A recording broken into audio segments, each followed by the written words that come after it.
Hello everyone, Ace here, and today, well, I'm just going to have to go ahead and say it. Jim Sterling is wrong about video game accessibility. Not necessarily a big surprise, but it is a reoccurring theme, and it's one I've decided to tackle today. Now, for those of you who don't know, the latest Jimquisition, which by the way is in reaction to Elden Ring expecting players to take notes, and how that is supposedly oppressive to people, no really, the bulk of the video consists of Jim Sterling claiming that Jim is done weighing in on this particular topic because of how repetitive it is, only to then move on to Jim Sterling weighing in once again on the topic by providing the exact same repetitive, tired arguments that Jim Sterling always provides in this subject matter. For you see, everything that Jim Sterling believes about video game accessibility is the objective truth, so says Jim Sterling, despite Jim Sterling also claiming that everything is also subjective, and in the process arguing that objectivity simply does not exist. But let's now see what exact arguments that Jim Sterling makes when it comes to video game accessibility, shall we?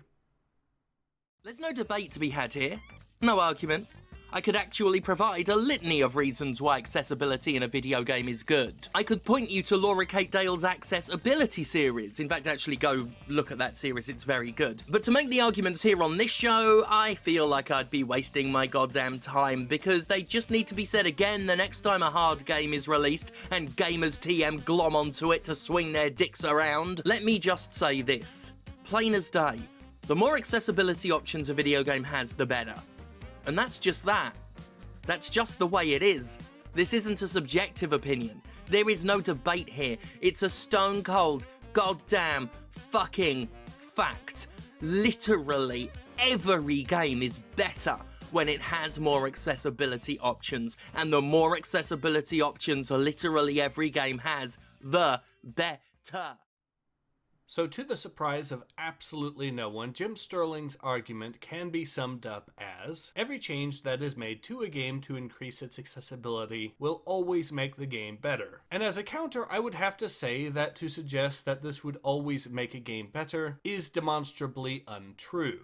Before I continue, however, it is important to note that the accessibility argument provided by Jim Sterling is itself simply a rebranding of the appeal to a wider audience argument provided by major corporations for decades now. The same argument that was used to try to justify the changes that, for example, butchered Dead Space 3, such as the inclusion of features that no one asked for, such as co-op, which was done to make the game appeal to a wider audience, or to use Jim Sterling's language, make the game more accessible. Or how about the fact that the accessibility argument was used during the early 2010s to justify making horror games less scary overall by major corporations, which is how Resident Evil 6 ended up the way it did. Because like it or not, horror games tend to not really be all that accessible, specifically because not everyone enjoys being scared. So the option to make a game more accessible in that regard would have to be to make the game less scary, which of course completely defeats the whole point of the entire genre.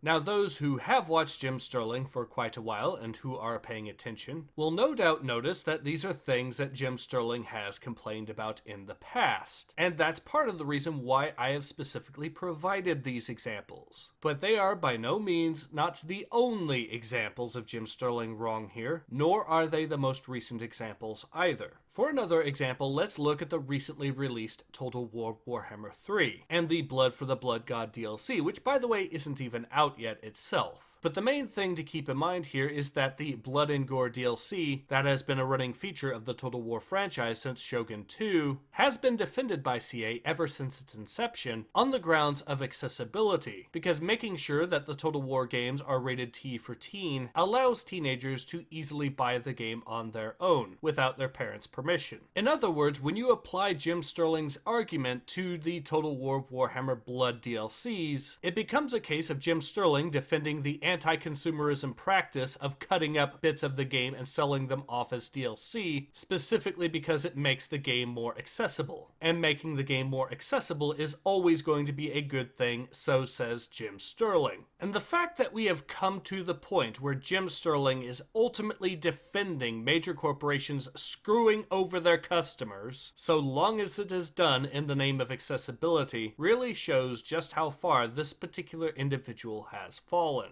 and why Jim Sterling is objectively wrong about video game accessibility. At this point, the only real question is how much farther Jim Sterling can continue to fall, and that is a question for which only time will truly tell. But in any case, this has been Ace. Hope to see you guys again soon. Take care. Ace out.